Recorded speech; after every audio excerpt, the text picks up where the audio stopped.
Boa noite a todos. Queria agradecer primeiro ao convite que eu recebi para estar aqui nessa casa que tem um lugar especial no meu coração. Há algum tempo eu venho aqui, faço visitas regulares, mas sou trabalhadora do amor e humildade. No mês de agosto, nós temos a comemoração do Dia dos Pais e a gente costuma falar sobre a família, sobre os pais, sobre esse convívio, né? Até mesmo as escolas fazem esse trabalho com as crianças, né? Para a gente trazer esse ponto que é tão importante nas nossas vidas. A família é onde começa tudo, né? E não tem como falar disso tudo, sem falarmos de Deus, que é a nossa mola mestra, que é aquilo que nos dá o rumo, né? Quem olhar assim para o passado, nós vamos ver que o homem sempre teve essa figura como importante, desde o tempo das cavernas. Sempre como uma necessidade de se ter algo para se crer. Mateus, ele diz assim: quem dentre vós dará uma pedra a seu filho se este lhe pedir pão? Ou lhe dará uma cobra se este lhe pedir um peixe? Ora, se vós que sois maus sabeis dar boas dádivas aos vossos filhos, quanto mais vosso Pai que está nos céus dará coisas boas aos que lhe pedem.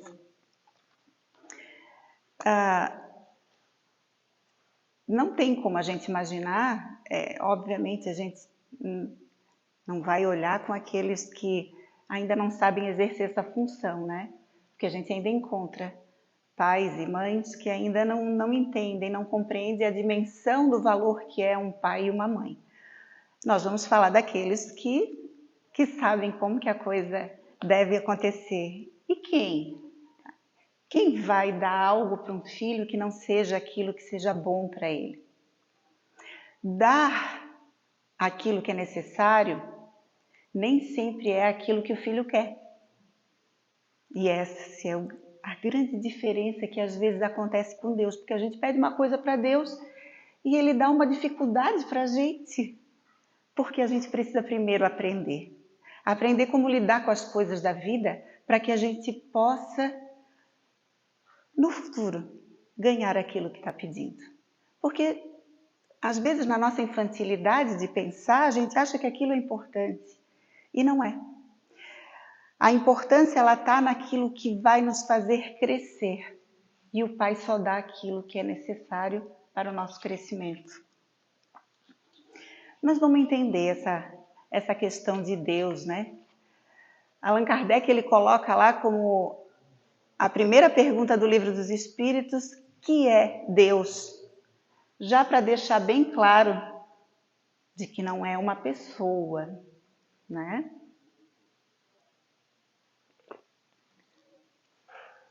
Nós temos que já estar fora desse quadro daqueles que pensam que Deus é um senhorzinho que está lá sentado no céu, numa cadeira bonita, né? E está lá controlando tudo. Não, então nós vamos tirar essa ideia. Como que a gente faz para acreditar em Deus? Basta que a gente abra a janela.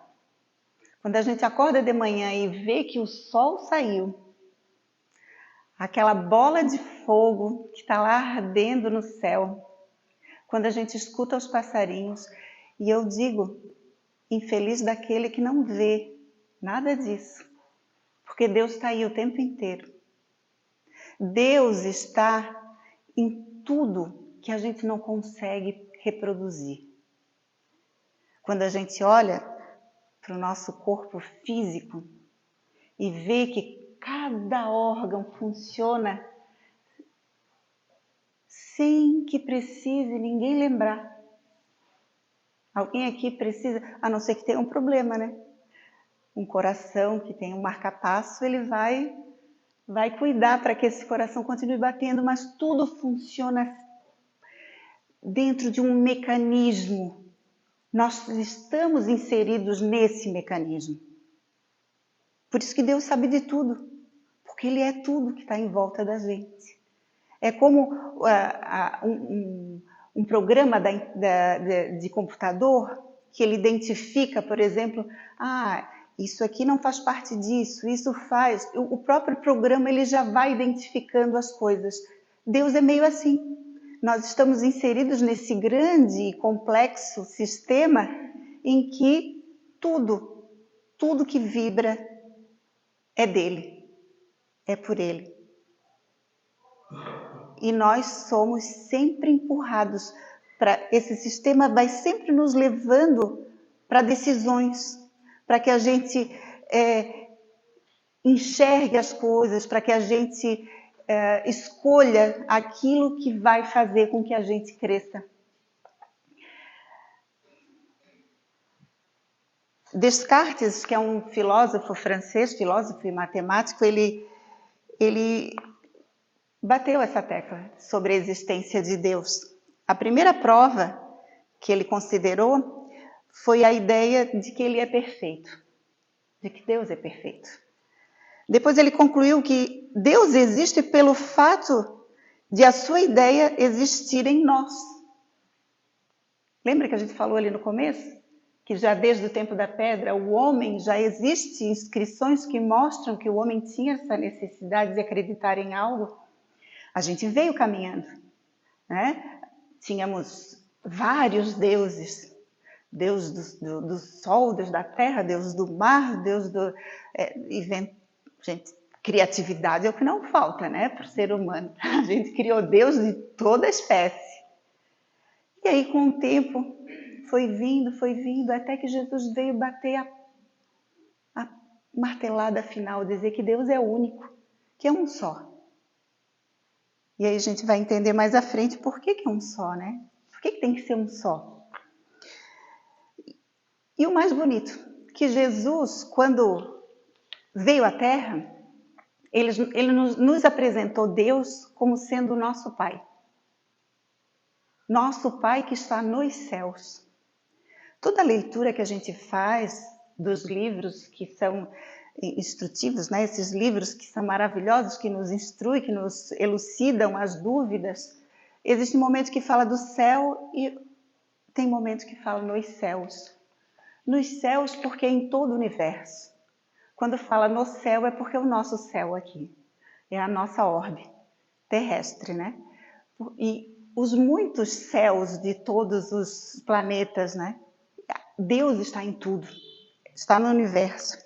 E Jesus trouxe para a gente de uma forma muito carinhosa, chamando Deus de nosso Pai. Porque nós temos essa necessidade, para compreender as coisas, é necessário às vezes a gente trazer exemplos simples, coisas fáceis do nosso dia a dia. Por isso que Jesus, quando falava por parábolas. Porque se nós estamos há 2023 anos depois de Jesus Cristo e ainda estamos estudando e tentando entender tudo que foi dito, imagina para a época.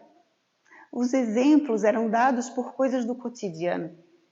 Então, para que a gente pudesse trazer Deus para pertinho da gente, ele colocou essa figura de pai. Porque, como falamos no início, existem os pais que os filhos não querem estar perto, mas a figura de um pai é a figura que protege, é a figura que está lá para amparar, para auxiliar, né? Para a criança é aquele homem grande que recebe, que abraça, que pega no colo, que faz estripulias, para que a gente pudesse meio que materializar a figura de Deus perto da gente. A gente não tem a capacidade de conhecer a Deus. A gente ainda não tem entendimento para isso tudo que a gente está falando de forma figurada, de que não é um homem, não é, mas é o quê, né? A gente ainda não sabe, ainda não tem descrição nos livros do que realmente é Deus. A gente pode identificar ele nas coisas que ele fez, mas a gente ainda não sabe ao certo definir, fazer uma definição assim, concreta. Ó, Deus é isso aqui, ó, vou te mostrar agora. Ainda não temos. Mas à medida que a gente vai evoluindo, a gente vai ampliando essa nossa visão. E cada vez mais a gente se aproxima de Deus. Lá no Livro dos Espíritos diz que o homem só é infeliz quando ele se afasta da figura de Deus. Quer dizer, quando ele se afasta de tudo que é certo, de tudo aquilo que às vezes é difícil de cumprir, porque ainda temos tendências más, ainda temos erros, defeitos que ainda nos deixam bem plantadinhos aqui na Terra, mas estamos em busca do nosso melhoramento. E quais são os atributos de Deus? Aí lá, no Livro dos Espíritos, a gente vai ver que Deus é eterno, que não teve começo e nunca terá fim. Né? Não foi criado, pois se o tivesse sido, não seria Deus. Só essa frase já tira a gente do entendimento total. A gente não consegue imaginar uma coisa que não foi criada. Sempre existiu como? Né? Eu, pelo menos, ainda não captei. Deus é imutável e imaterial. Quer dizer, Deus é imutável e imaterial porque ele não é feito de matéria, porque o que nós temos aqui é matéria bruta ainda. A Terra ainda está no período de provas e expiações, indo para a regeneração, que ainda está também bem longinho. A gente está com o pezinho lá, mas ainda falta muita coisa. E aqui a matéria ainda é o que vibra mais forte, né? Então ele não tem matéria. Ele é imutável porque ele não se modifica, porque aquilo que é perfeito não precisa se modificar. Ele sempre foi daquele jeito, perfeito. Ele é único, porque se tivessem dois deuses, aí a metade do universo ia estar sendo comandada de um jeito, a outra metade de outro, porque nós somos, trazendo para o nosso entendimento de como a gente é, cada um é um mundo diferente. Cada um tem um nível de conhecimento. Dois deuses perfeitos seria uma coisa meio estranha. Não sei. Aí um ia pensar talvez de um jeito, os outros talvez de outro. A gente não sabe de que forma ele foi criado, de que forma isso tudo acontece. Então, eles dizem que não, é um Deus só, para que as coisas funcionem como funcionam. Ele é todo-poderoso. Por ser o único, tem o poder supremo sobre todas as coisas.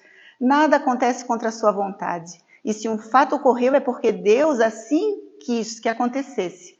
Não existe outra criatura ou ser que tenha mais poder que Deus. Por isso, cada coisa acontece. Não é que Deus fica lá assim, trazendo para cá e trazendo para lá. São as nossas próprias escolhas que dentro desse sistema somos atraídos para determinadas situações de acordo com a nossa escolha. Então, tudo que a gente faz é responsabilidade nossa. E quanto mais se sabe, maior a nossa responsabilidade. Deus é soberanamente justo e bom. A harmonia do universo e a racionalidade das leis que temos demonstram que Deus é totalmente justo e bondoso. Depois que o compreendermos de uma forma mais completa, perceberemos com mais clareza a bondade de suas leis que regem a nossa vida. Ir contra elas é agir contrário ao equilíbrio, trazendo a consequência do sofrimento, que é o que a gente passa de vez em quando. De vez em quando bate na nossa porta um sofrimento, né? Eu digo que depois da pandemia e durante a pandemia, oh meu Deus, foi o tempo dos sustos. E ainda estamos vivendo um período muito difícil. As dores, elas estão batendo em todas as portas. Quem trabalha dentro do centro espírita, que trabalha nos atendimentos fraternos, consegue perceber isso. As notícias que chegam, as dores, os sofrimentos, a discórdia, a desarmonia dentro dos lares, no meio das famílias. Isso tudo está ocorrendo. E cabe a cada um de nós fazermos a nossa parte. Porque a gente não modifica ninguém. A gente não faz nada pelo outro. A gente influencia o outro. Porque se eu falo algo para alguém e ele não quer fazer, ele não vai fazer. Ele pode até fazer de conta, mas a gente precisa se modificar de dentro para fora. E isso só compete cada um fazer por si próprio. No livro Encontro Marcado, Emmanuel diz assim, ó, quanto mais aceitamos os ensinamentos de Deus através de Jesus, mais nos aproximamos da alegria de viver. Jesus é o modelo para que a gente possa entender Deus. Ele dizia que ele era o verbo de Deus. O verbo é a palavra, o hálito de Deus. O hálito é algo que a gente só sente se a gente estiver bem perto. E Jesus está bem perto de Deus. Deus cria a semente. Temos o privilégio da plantação no cultivo do solo. Ele nos criou. A gente vai lá trabalhar o nosso solo, que por vezes está lá endurecido, duro. A semente tem dificuldade de germinar, mas é na força do arado. O arado vem e machuca a terra. Ele passa para aerar, para que o oxigênio entre naquela terra que era dura. E a terra que, por pior que ela possa ser, dura, que ainda não recebeu a força do arado, existem as ervas daninhas, que têm essa função. Elas nascem em qualquer lugar. Elas têm uma força que às vezes uma semente que dá fruto não tem.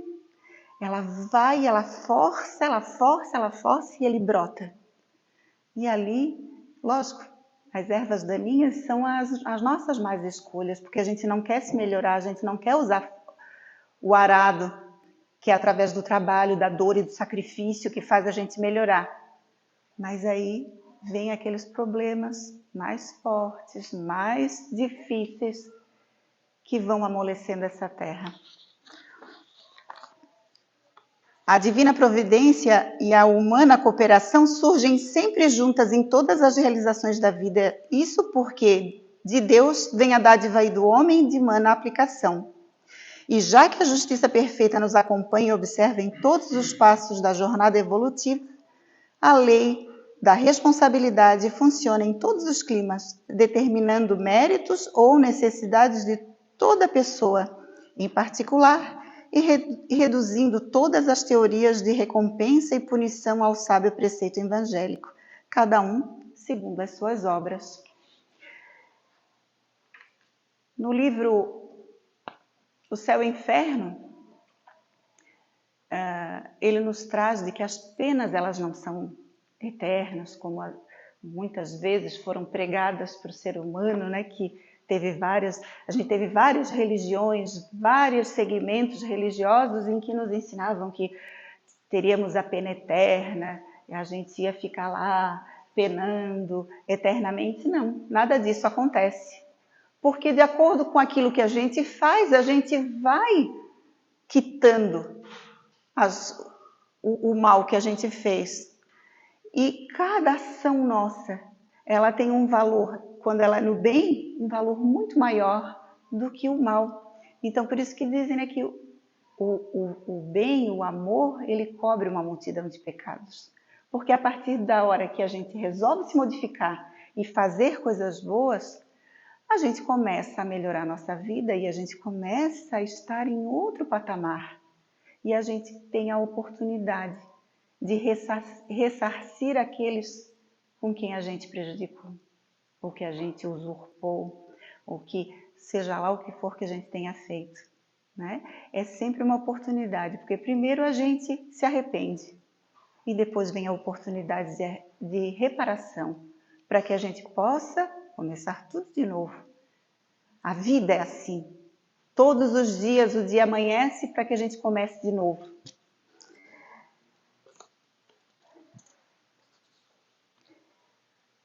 Tem outra mensagem de Emmanuel que diz: Deus sabe. Deus conhece em verdade todos os sofredores. Não acuses ninguém pela dor que há nas ruas, não agraves a luta das crianças sem lar. Não faças julgamento dos supostos culpados. O que o céu quer saber é o que fazes no bem.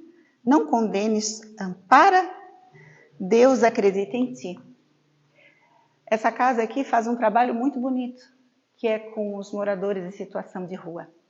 Todos os sábados é servido aqui em torno de 200 almoços. Nessa mesma sala, alguns deles se sentam aqui para ouvir a palavra de Jesus, através dos trabalhadores que ficam aqui, voluntários. Quem de nós tem autoridade para julgar qualquer um desses homens que entram aqui ou mulheres? Ninguém sabe da vida deles. Ninguém sabe o que eles já foram. Ninguém sabe de que forma eles foram criados. Porque uma fera, no meio de feras, ele tem a necessidade de ser fera. Ou pode ser uma pessoa branda, coloca no meio das feras, ele se torna uma fera por instinto, porque o instinto ainda faz parte da nossa evolução.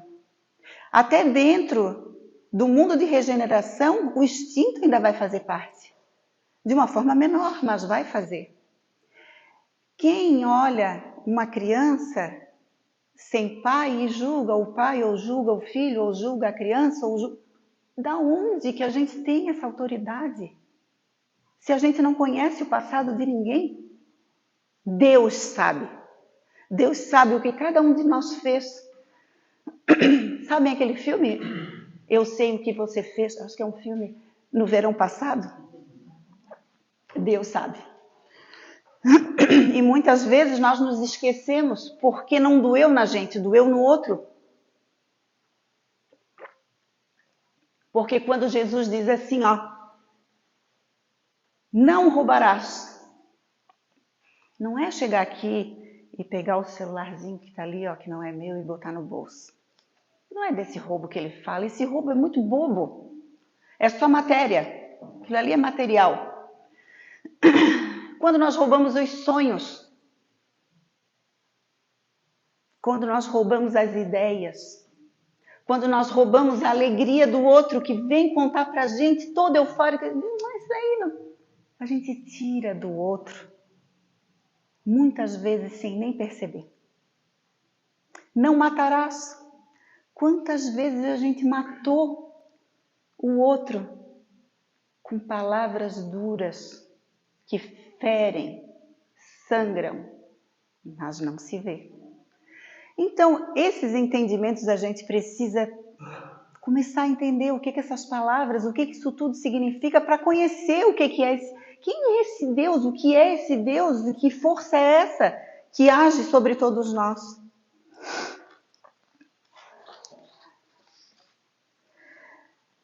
Eu li uma mensagem de Joana de Ângeles e, na sequência, eu me lembrei de uma poesia que o meu pai, porque aí veio aquela questão do pai, né? A gente fala de Deus, lembra do pai, e eu lembrei do meu pai.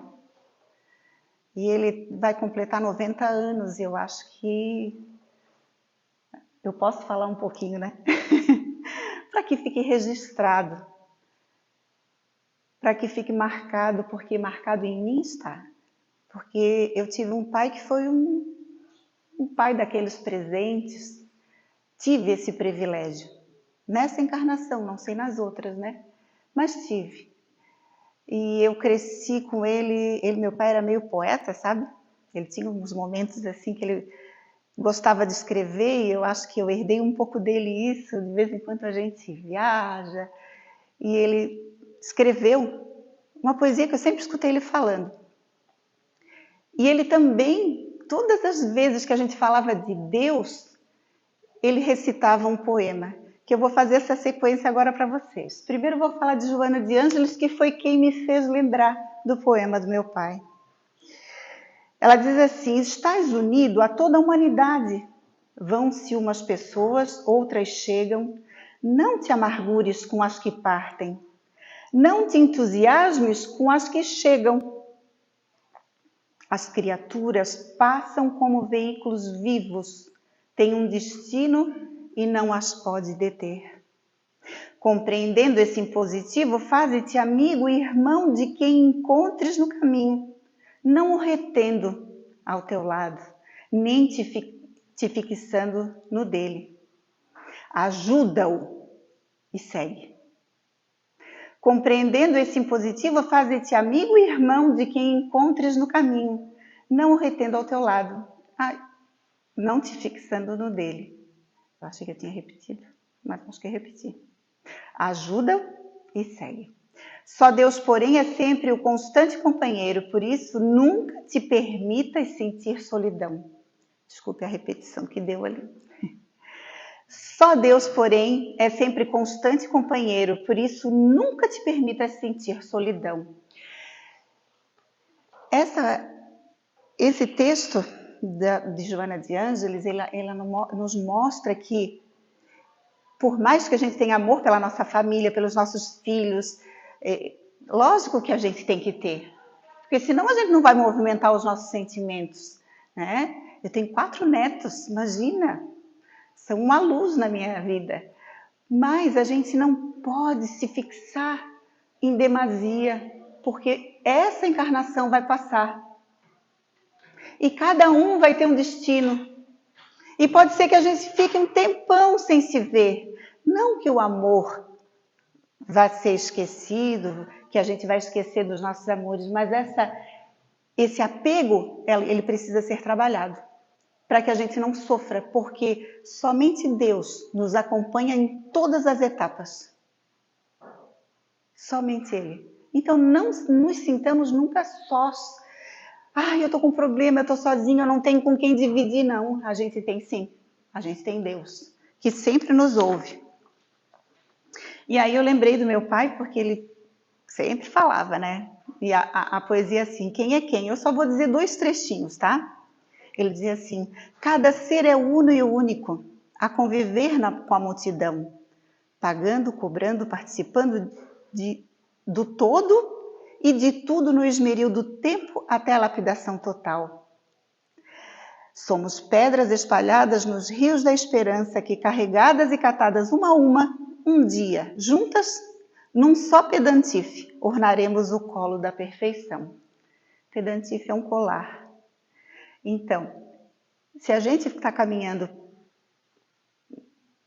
no rumo da perfeição, porque somos perfectíveis, não vamos nos tornar como Deus, porque o Deus sempre foi perfeito e nós não fomos criados perfeitos, fomos criados simples e ignorantes. E a partir do tempo passando, a gente foi aprendendo. Então ele diz que a gente vai ornar esse colar da perfeição, um ao lado do outro, reencontrando os nossos amores de todas as vidas, em algum momento a gente reencontra, né? E todas as vezes que a gente faz evangelho no lar, vira, mexe, ele cita.